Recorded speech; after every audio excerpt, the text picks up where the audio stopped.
नमस्कार, शंखनाद में आपका स्वागत है। देश के साथ चलना, राष्ट्रभक्ति, राष्ट्र के प्रति समर्पण, ये कुछ लोगों के लिए, कुछ वर्गों के लिए मजबूरी हो सकती है और कुछ का समर्पण हो सकता है। कुछ ऐसी स्थिति जम्मू कश्मीर में दिखाई देती है। इनकी मजबूरी है भारत के साथ रहना, और वो मजबूरी इसी वजह से है क्योंकि कश्मीर की सत्ता इनके इर्द गिर्द घूमती रही है और अब ये महसूस होने लगा कि सत्ता पर तो बैठे हैं, कुर्सी पर तो बैठे हैं, लेकिन ये वही स्थिति हो गई है जैसे प्रिंसली स्टेट के राजा, शासक केवल कुर्सी पर बैठे रहते थे और अंग्रेजी हुकूमत के समय उनका बागडोर ब्रिटिश शासकों के पास, अंग्रेजों के पास होता था। जैसे चाहें वैसे उसे चला सकते हैं, और यही स्थिति अब्दुल्ला परिवार की हो गई है। उमर अब्दुल्ला एक बार फिर अपने दड़बे से बाहर निकले और उसके बाद चीख चीख कर, चिल्ला चिल्ला कर कहने लगे, अब तो आर्टिकल 370 को वापस करना पड़ेगा, नहीं किए तो कोई बात नहीं, यूनियन टेरिटरी खत्म करना पड़ेगा, कश्मीर को पूर्ण राज्य का दर्जा देना चाहिए, क्योंकि पूर्ण राज्य का दर्जा नहीं दोगे तो समस्याएं बढ़ेगी। उदाहरण क्या? धमकी वाला। ये धमकी वाला खानदान ही है, क्योंकि इन्होंने हमेशा धमकी के आधार पर ही जम्मू कश्मीर को इस हालात में रखा कि सरकार जो दिल्ली में बैठी है वो डर डर कर जम्मू कश्मीर के साथ नेगोशिएट किया करे। ये आज की समस्या नहीं है। जैसे आज उमर अब्दुल्ला कह रहे हैं कि पीओके में जो प्रदर्शन हो रहे हैं, विरोध हो रहे हैं, आज भारत के साथ मिलने का विरोध प्रदर्शन होता जब जम्मू कश्मीर में आर्टिकल 370 लागू होता, इसे विशेष राज्य का दर्जा मिला होता, इसके साथ यूनियन टेरिटरी बनाने का फैसला नहीं होता। यानी कि कहना चाह रहे हैं कि जो पहले के लोगों ने व्यवस्था बनाई थी, यानी विशेष राज्य का दर्जा जम्मू कश्मीर को दिया था, वो बेहतर था और इसीलिए जम्मू कश्मीर के लोग शांत थे। अब जम्मू कश्मीर के लोग शांत नहीं रहेंगे। ये जम्मू कश्मीर के लोग का मतलब क्या? जम्मू कश्मीर के लोग पहले से, जबकि यूनियन टेरिटरी नहीं बना था, उस समय लद्दाख के लोगों को ये जम्मू कश्मीर के लोग नहीं मानते थे, क्योंकि वो तो कभी भी घाटी के मुसलमानों के साथ नहीं रहा। लद्दाख के लोग, लेह के लोग ये हमेशा कहते थे हमें अलग करो, क्योंकि ये अब्दुल्ला परिवार, मुफ्ती परिवार जो वहां शासन करती है, ये परिवारें लद्दाख और लेह के साथ दोहरा व्यवहार करता है। उसी तरीके से जम्मू कश्मीर के, चाहे सिख हो या हिंदू हो, ये लोग कभी नहीं कहते थे कि घाटी के क्षेत्र के मुसलमानों का कब्जा हुआ पड़ा रहे। इसलिए ये उमर अब्दुल्ला जो बार बार कह रहे हैं जम्मू कश्मीर के लोग इसे बर्दाश्त नहीं करेंगे, ये जम्मू कश्मीर के नहीं बल्कि कश्मीर के घाटी के वो लोग हैं जो देश के साथ धोखेबाजी करते रहे, जो पाकिस्तान परस्त रहे, जिसके बारे में बराबर पाकिस्तान के रिपोर्ट में कहा जाता है कि जम्मू कश्मीर के टेरिटरी पर भारत का कब्जा है, लेकिन जम्मू कश्मीर के लोगों के दिमाग पर अभी भी पाकिस्तान का कब्जा है, क्योंकि जिस तरीके से पाकिस्तान चाहता है उस तरीके से उसको व्यवहार करने के लिए मजबूर करता है। पाकिस्तान वहां से रिमोट से संचालित करता है इनके दिमागों को, ये इनके साइकोलॉजी को वो संचालित करता है। और उसके बाद जम्मू कश्मीर में जो विरोध प्रदर्शन हुए, पत्थरबाजी करवाना है, ग्रेनेड फेंकवाना है, लोगों को AK-47 लेकर घूमने के लिए इशारा करना है या फिर वहां गोलीबारी करवानी है, ये पाकिस्तान में बैठे वहां के मौलाना तय करता है, जिहादी तय करता है। और इसलिए यहां के घाटी के मुसलमानों के दिमाग पर कब्जे की बात की गई और वही आज उमर अब्दुल्ला कर रहे हैं। उमर अब्दुल्ला धमकी दे रहे हैं कि देखो, ये पाक अधिकृत कश्मीर में विरोध प्रदर्शन हो रहा है, वहां पर गोलियां चलाई जा रही है, पाकिस्तान वाले चला रहे हैं, लेकिन फिर भी विरोध प्रदर्शन तो हो रहा है। जंतर मंतर पर विरोध प्रदर्शन हुआ, सरकार को यू टर्न लेना पड़ा। ये उमर अब्दुल्ला कह रहे हैं कि सरकार को झुकना पड़ा तो हमें भी क्या वैसे ही करना पड़ेगा, हमें भी वैसे ही प्रदर्शन करना पड़ेगा। लेकिन क्यों करना पड़ेगा? पिछली बार जब जंतर मंतर पर अब्दुल्ला और उनके कुछ सांसद आए, उन्होंने 1 महीना पहले से हंगामा खड़ा किया था, सारी पार्टियों को बुलाई थी, सारी पार्टियों को इनवाइट किया, जम्मू कश्मीर की जो पार्टियां हैं उसमें से भारतीय जनता पार्टी और कांग्रेस दोनों नेशनल पार्टी भी है, जम्मू कश्मीर की राजनीति में भी है।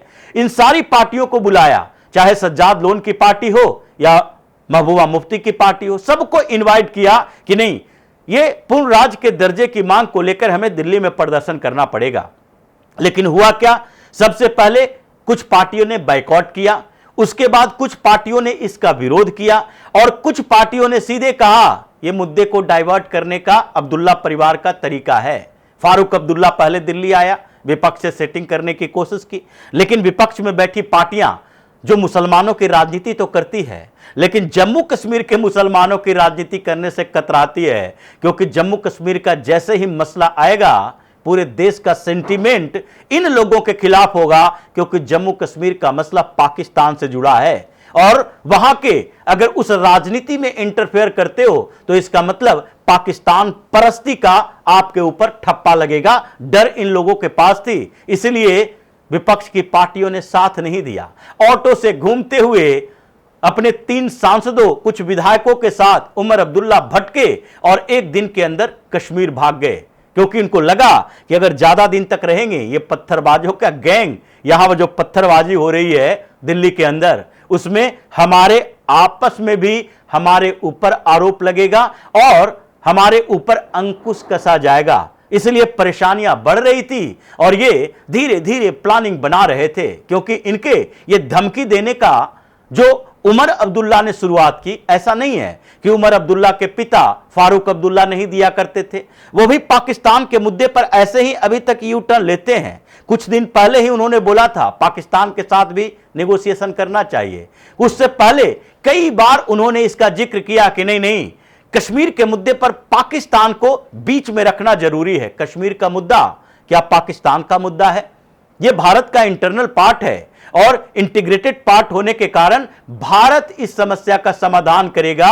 एलओसी के बाद जो पीओके बना है उसे भी वापस लाने की चर्चा चल रही है, लेकिन उमर अब्दुल्ला अभी इसे पूर्ण राज्य का दर्जा दिलवाने की मांग कर रहे हैं, धमकियां ये भी दे रहे हैं और धमकियों का एक खानदान है। चूंकि इनके दादा ये जो फारूक अब्दुल्ला, उमर अब्दुल्ला, इसके पीढ़ी के सबसे पहले नेता शेख अब्दुल्ला, उनकी भी यही नियति थी। उन्होंने कोई आसानी से ये भारत के साथ रहने के लिए जम्मू कश्मीर में प्रोटेस्ट नहीं करवाया। सबसे पहले इनको लगा था कि नहीं, अभी स्थिति ऐसी है आजादी से पहले के समय में, जबकि अलग अलग राज्यों में ये कांग्रेस का स्टेट कांग्रेस पैदा हो रहे हैं, वहां पर प्रिंसली स्टेट्स के खिलाफ, राजशाही के खिलाफ आंदोलन चल रहे हैं। तो जम्मू कश्मीर में अगर आजादी के बाद स्टेट बनेगा तो यहां का हिंदू राजा हरि सिंह किसके साथ जाएगा? तो सबसे पहले यहां पर लोकतंत्र के लिए आंदोलन करो। ये इसकी पहली ऐसी पॉलिटिक्स थी जिसके झांसे में ये गांधी नेहरू से संचालित कांग्रेस उस समय भी आ गई और फिर शेख अब्दुल्ला ने लोकतंत्र के लिए जम्मू कश्मीर में आंदोलन किया। लेकिन बाद में आजादी के बाद जब हरि सिंह ने भारत में विलय किया, इनको लगने लगा अभी माकूल समय नहीं है और उस समय का क्या फायदा उठाया? नहीं, ये भारत के साथ मेल जोल बढ़ाने की कोशिश की, नेहरू से दोस्ती बढ़ाने की कोशिश की और फिर जम्मू कश्मीर की राजनीति। लेकिन कुछ समय के अंदर ही हुआ क्या, ये 53 होते होते जो जम्मू कश्मीर का ये प्रधानमंत्री बना हुआ था, कुछ समय के अंदर ही ये पाकिस्तान के साथ मिलकर, चीन के साथ मिलकर कॉन्स्पिरेसी करने लगा था, जिसको कश्मीर कॉन्स्पिरेसी कहते हैं। कश्मीर कॉन्स्पिरेसी की स्क्रिप्ट तैयार हुई, 12 साल तक जेल में रहा था यही शेख अब्दुल्ला। बाद में कांग्रेस के साथ समझौता हुआ। इतना ही नहीं, ये मक्का जाने के रास्ते में ये तुर्की में जाकर मिला किससे? वो वही चाउ एन लाई के साथ, जो कि नेहरू और चाउ एन लाई एक साथ मिलकर हिंदी चीनी भाई भाई कर रहा था और 62 में जो उसने आक्रमण किया था भारत के ऊपर, उसी चाउ एन लाई से मुलाकात की थी और कॉन्स्पिरेसी यही थी कि एक तरफ से चीन आएगा, दूसरी तरफ से पाकिस्तान आएगा और फिर दोनों मिलकर जम्मू कश्मीर के आजादी की घोषणा करेगा और फिर दोनों हिस्सों का जम्मू कश्मीर अपने आप को आजाद कहेगा और उसके साथ ये पाकिस्तान के साथ आगे विलय की तैयारी होगी। लेकिन जैसे ही वापस आया वहां से पता चल गया, मजबूरी में नेहरू को उसे नजरबंद करना पड़ा।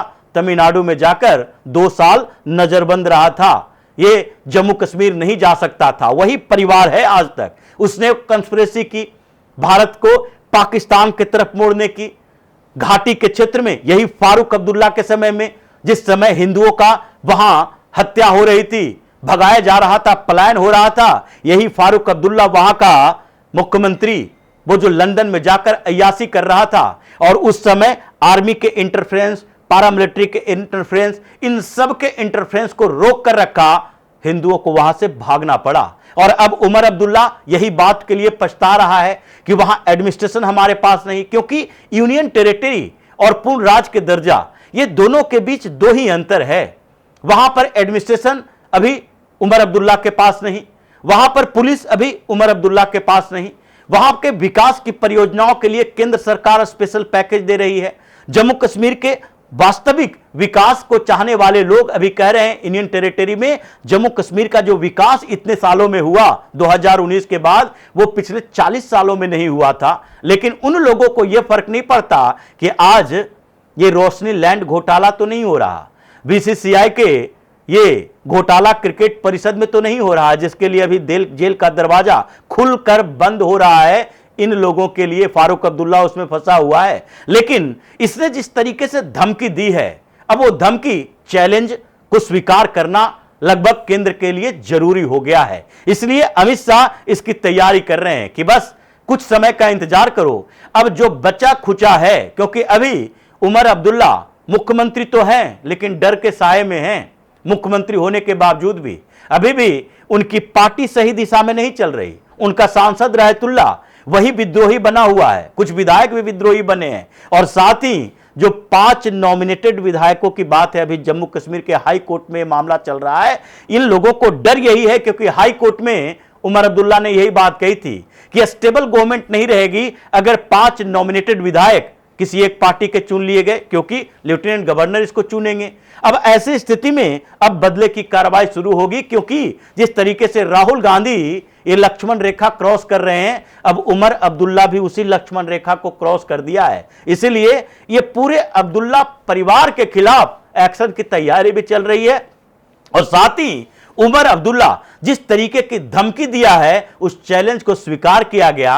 अब लेफ्टिनेंट गवर्नर मनोज सिन्हा और अमित शाह, ये एलजी और केंद्रीय गृह मंत्री, ये दोनों मिलकर जो व्यवस्था चेंज करने वाले हैं जम्मू कश्मीर की, उसमें अब तो एक पुलिस अधिकारी जो छोटे मोटे थाने का अधिकारी होता है, वो भी उमर अब्दुल्ला की बात नहीं सुनेगा, क्योंकि फिर से ये कश्मीर कॉन्स्पिरेसी उसी तरीके की चल रही है जैसे इनके दादा अब्दुल्ला ने किया था, शेख अब्दुल्ला ने किया था। और फिर उसी तरीके से जेल की यात्रा ये भी करेंगे जिस तरीके से इनके दादा शेख अब्दुल्ला को जेल में भेजा जाता रहा था। तो इसी तरह की खबरों के साथ फिर से हाजिर होंगे। तब तक के लिए बने रहिए हमारे साथ और देते रहिए हमें सहयोग, ताकि इसी तरह की खबर हम आपके लाते रहें।